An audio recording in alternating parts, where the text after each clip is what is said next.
What's up guys, Manny from Motomillion. In this video today, we're going to talk about EICMA of 2023. And for you guys who don't know what EICMA is, it is a big deal in the motorcycling world. It is the biggest motorcycle show in the world. And if you're a car guy, I could summarize it like this. So EICMA is a little bit of SEMA and a little bit of Geneva Auto Show. And if you're not a car guy, let me explain what those things are. SEMA is the biggest aftermarket show for cars.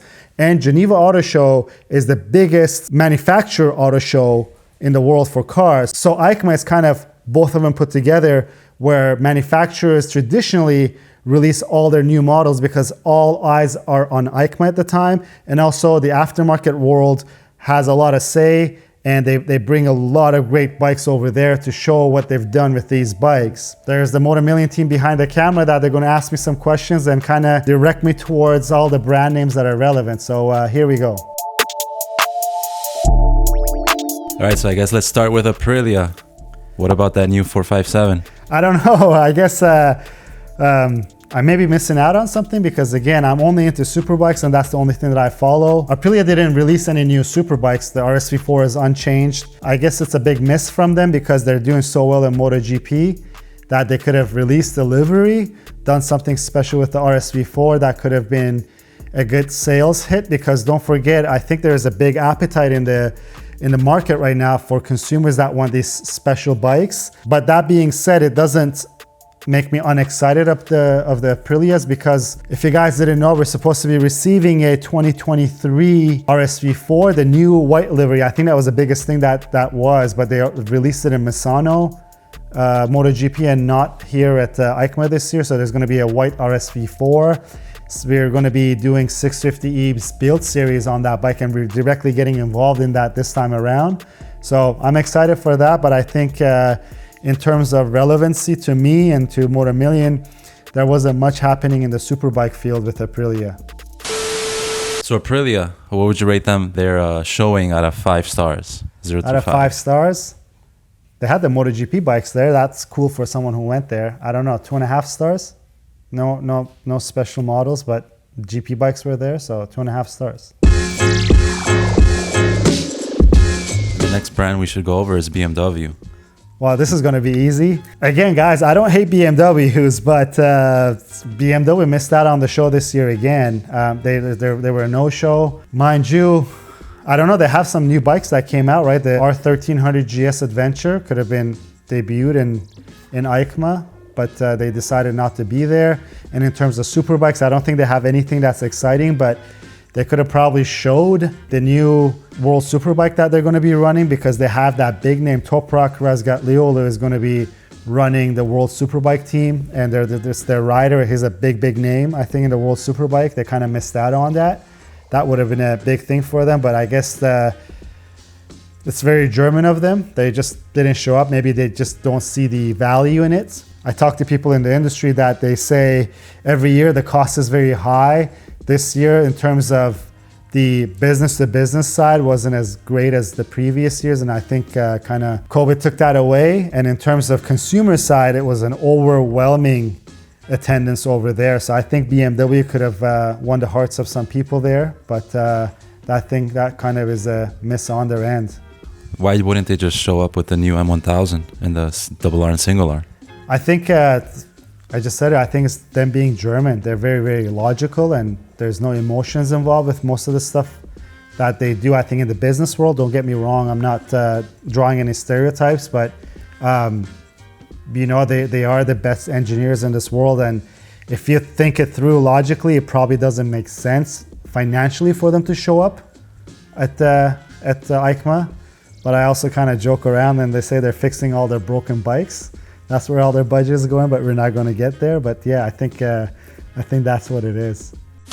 So BMW, out of 5 stars, what is it? I'm smiling because there's 0 out of 5 stars. When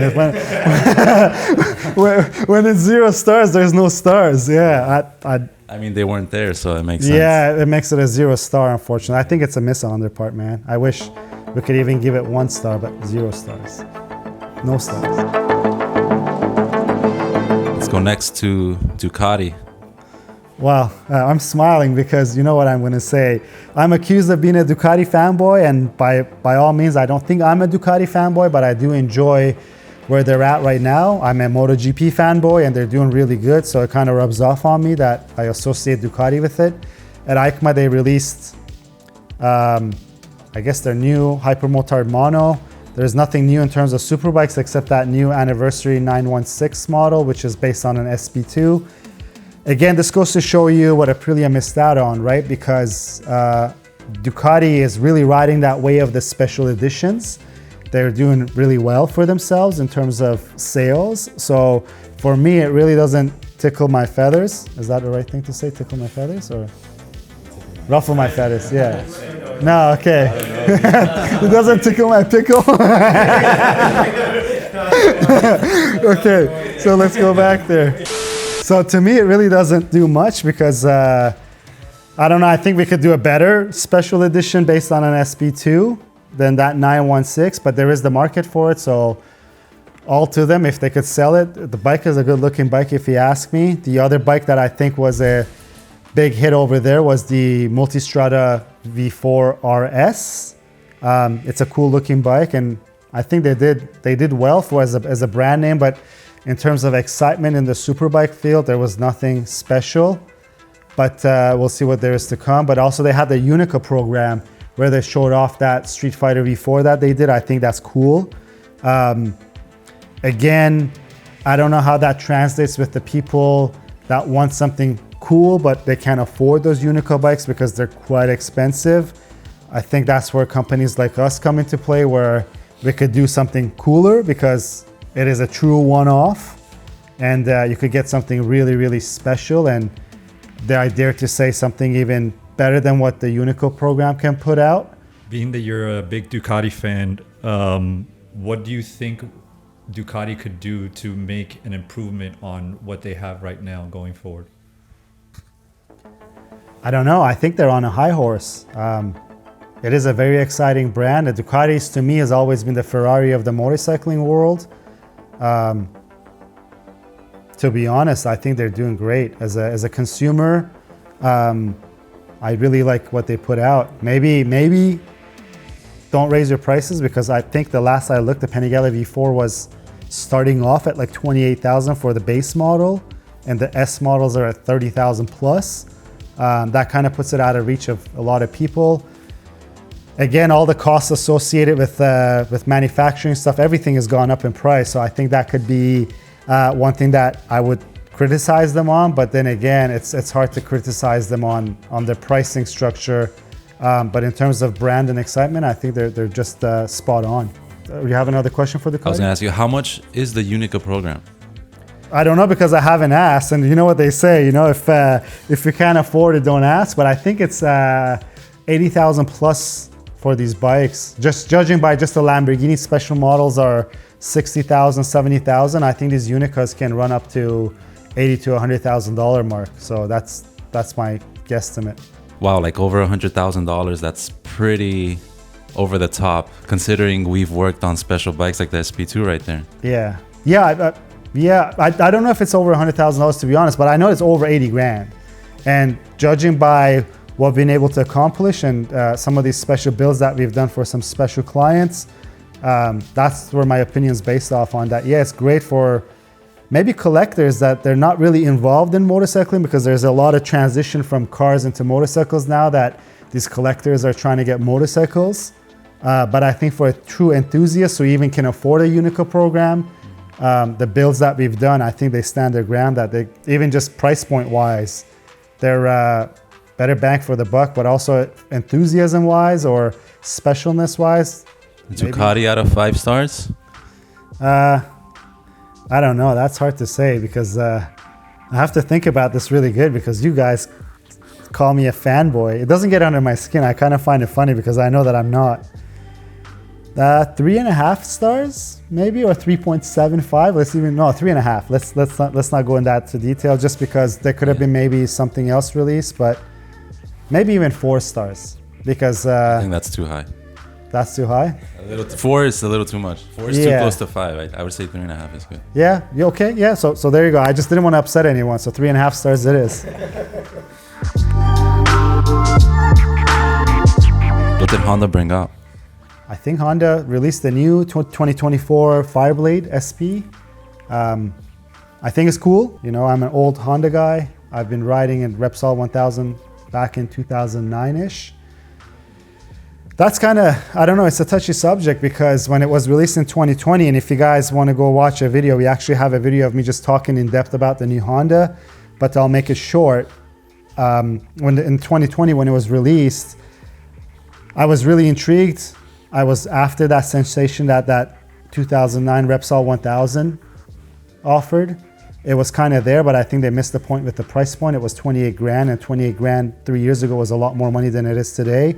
But I think the changes that they've done to this bike kind of had me wanting one. And I think we could do something really special here at Motomillion. But again, going off on these special models, they had that carbon special model that's Europe only, and I could only imagine how much it's going to cost. And that leaves the door open for us to be able to do something very special that I've been really wanting to do here at Motomillion with the Fireblade SP. And I think, yeah, we might be getting an SP to do something special. I'm not going to spill the beans, guys, but that's what I think. The SP is there. Also, they did re-release the 600 RR in the European market. I think in the US it was always available, but 600s haven't been a big seller anymore. I think the thousands killed these 600s. And they also released some bikes that had CVT or these double clutch transmissions that the clutch is actually automatically actuated. But again, you know, unfortunately, me being me, I just looked at the super bikes and didn't really dig deep into those other models. All right, Honda, 0 through 5 stars. How did they do? I think 4 stars actually. See, I'm not a fanboy, guys. I'm not a Ducati fanboy. Honda deserves a 4-star because Fireblade actually is intriguing enough and exciting enough, and maybe they get more stars because they left that door open so that we actually do a project with the new Fireblade. So 4 stars for Honda. So next up we have Kawasaki. Yeah, Kawasaki. A little bit of disclaimer, guys. Before I go into this topic, number one, there is a big Kawasaki fanboy, bigger than I'm a Ducati fanboy here at Motomillion. So I don't want to ruffle anybody's feathers. Also, I know that Kawasaki has a really big following. And I want all these brands to do good because as an enthusiast and as a consumer, the more options we have are the better. And especially being around Motomillion, we're able to enjoy all these bikes, and we would be able to enjoy more bikes if there was more exciting super bikes. Kawasaki to me is not very exciting at the moment. I think they really are starting to slip away from making anything exciting because the competition is really, really high up in terms of street bikes, right? Because they've been doing pretty well in World Superbike, and that's what kind of bugs me because there is all that heritage and there's all that history behind what they do. And I would be a sucker to jump on a Kawasaki, given that they could really, really play off that success that they have in racing. And as I mentioned, you know, it plays a big role in my buying decision as a consumer. But yeah, the ZX-10R is just the same. There's nothing new. Before you guys blame me for anything, and again, this is my opinion, you know, your opinion could be different and it's your money. You could go spend it wherever you want to spend it. But even 650E, when that newly refreshed ZX-10R was released, he brought his KRT edition bike to me that he's like, oh, you know, I'm going to change your mind about this. And I don't know, guys, it just doesn't do it for me. The only thing that was really cool was that new special edition livery that came out. I think that's really cool looking. It's that blue, white, and green. It actually got me going on Kawasaki's website to see what's going on for them. But one thing that kind of draws me away is, again, disclaimer, this is my opinion. I think it's a little ugly. That H2 front end doesn't do it well. Before that, the previous generation was a better looking bike. But for Kawasaki, I think that was it for me. It actually got me looking into the Kawasaki brand name with that special edition. But just the feeling or the excitement in the brand name is not there, and the bikes still are not really something that I would want to, like, the display is not nice, the riding feel is not nice. The only thing that goes for it is the price point. I think they're at the field is open in that price point that you could get on a ZX-10R at a lower price point than the other leader bikes. And in terms of speed, they offer the speed, but that's pretty much it. Do you think with the new addition of like electronics and the new updated model with the new livery having Öhlins and stuff like that, do you think that that's just them responding to like BMW and some of the other superbike brands putting some creature comforts on there? Yeah, I think it doesn't have Öhlins. I think it has like a crazy Showa fork. I don't know, maybe if it actually had Öhlins, now that you brought it up, it might have been more intriguing, but yeah, but like we ride these things on the street, right? For track bike guys, maybe the electronics means something and being at a lower price point means something, but for me, they need to upgrade the package a little more. It has to have a little more of the display has to be nicer, right? Because just think about it as a consumer. And I'm being really honest here because these are actually really my thoughts and my thoughts as a consumer. They're missing a lot, but you can't fault them because the price point's low. So maybe they're just going after a different market that doesn't speak to someone like me. But yeah, I don't know. The electronics updates doesn't mean much. Like I said, what really intrigued me was that livery, that old school livery they had. And I guess it could be my demographics, my age, that it really got me excited and got me looking into it. And then when I started running through my head and just my experience with that, even the newer KRT edition bike, I was like, but the price point. But also, let's not forget, unfortunately, for whatever reason, Kawasaki doesn't have a lot of aftermarket. So that kind of takes away from, as a consumer, right? Because in terms of the United States, if you guys are watching anywhere else in the world, nothing is left stock here, guys. So we buy these things to modify them, to personalize them, to make it our own. And Kawasaki doesn't have that big of an aftermarket going on for it. Not a lot of companies do stuff for it that even makes it exciting as a base point, right? Because if you think of cars, the Ford Mustang does it really well because it's a good base to start off at. You could do whatever you want, make it look as crazy as you want, put more power. Kawasaki's really don't have that playing for them too. That kind of, again, it's not Kawasaki's fault, but maybe the aftermarket world doesn't see this bike as exciting as I guess some other guys see. Maybe they're in the same thoughts as me. So Manu, I was checking the Kawasaki's came out with like a Tesla idea that now they're making a hybrid motorcycle. So do you think it's like the future or the next step for super bikes? Yeah, I don't know. You know, it's unfortunately I haven't really looked into these bikes. Yeah, I heard actually the hybrid part that they released a hybrid bike, and Kawasaki has done a great thing with the supercharged engines that a lot of other companies haven't looked into. Their H2 and the H2 platform, the ZX-H2 I think it's called, or SX-H2 model. I apologize for not knowing it exactly. It just shows you how interested I am in these bikes. But that's an interesting topic, right? But I think what kills it for me, again, it might be from my ignorance, but motorcycles usually are something that you want to keep lightweight because as the weight is added on, it spoils the fun, at least for me. And all these new leader bikes have done really well because they're not heavy as they used to be. So thinking of a hybrid, you have to add an electric motor, you have to add a battery pack, which adds a lot more weight. So to me, it didn't intrigue me. And I heard that they released a hybrid and I left it at that, you know. So Kawasaki, how many stars? This is hard, guys. I don't know. I'll be kind, maybe 2 stars because they had other bikes. So I did run through the stuff that they had there. The ZX-10R was a big miss that they haven't really improved it, but the anniversary was it's pretty good looking, except the bike is not, to me, it's not a good bike. So yeah, 2 stars. All right, so what's up? What's new with KTM? Yeah, KTM. Man, I wish they released a super bike. The RC8C was so cool when they released it. So unreliable, but it was so cool. I still look around at RC8Cs once in a while to see what's for sale, but they don't have much going for them in terms of super bikes. So it kind of doesn't do much for me. If you guys saw the RC8C, which was a pure track bike, kind of added some excitement for people like me, hoping that they're going to release something in terms of a super bike. And let's not forget they're doing pretty okay in MotoGP. And I wish they released a super bike. They did, and I think they had some updated bikes that was out in terms of their Super Dukes or those naked bike lineup, which it's kind of intriguing to me, but I've never gotten to the point or haven't had the time to experience it. But yeah, I think that's it for KTM. I wish there was a super bike, but there's not a super bike. KTM, 0 through 5 stars. I guess 1 star. There's no super bike, so maybe 2 stars. Let's be kind, because no, it wasn't as intriguing as Kawasaki. 1 star, guys. And Suzuki? Suzuki, yeah.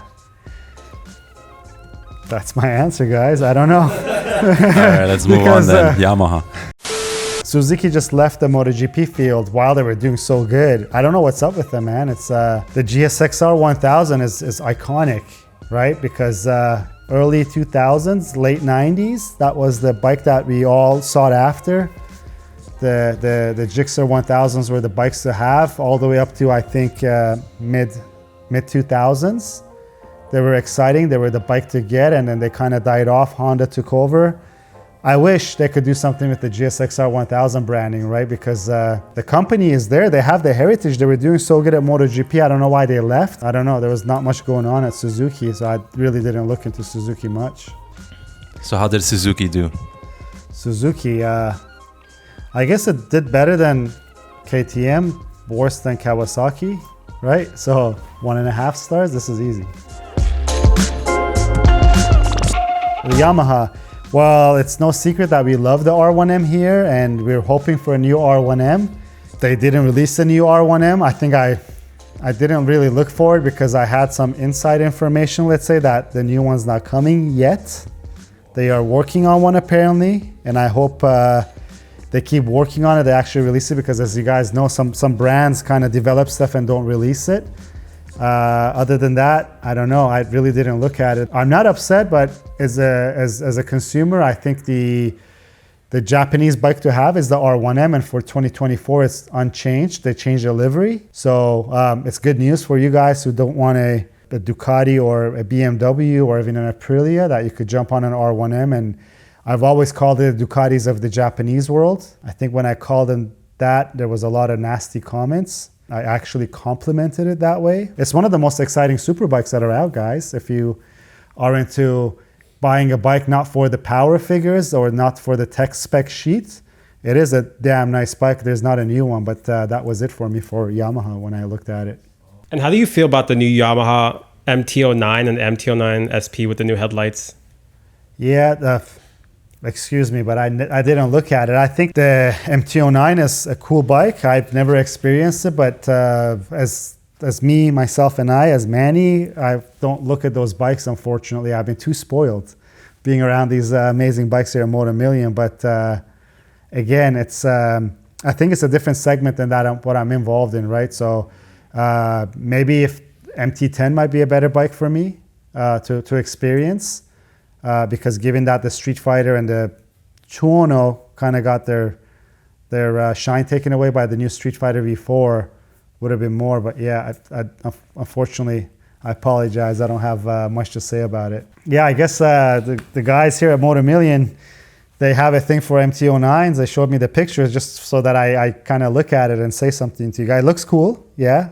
I think it's a 3-cylinder engine, right? So those engines they sound pretty sweet whenever I hear someone going by, and I know that they're torque monsters, so every time I see one, they're doing a wheelie or something. Yeah, it's good, right? It's obviously, just because I'm not into it doesn't mean it's a bad thing, but I think they're great bikes for people who want to stay at a reasonable price.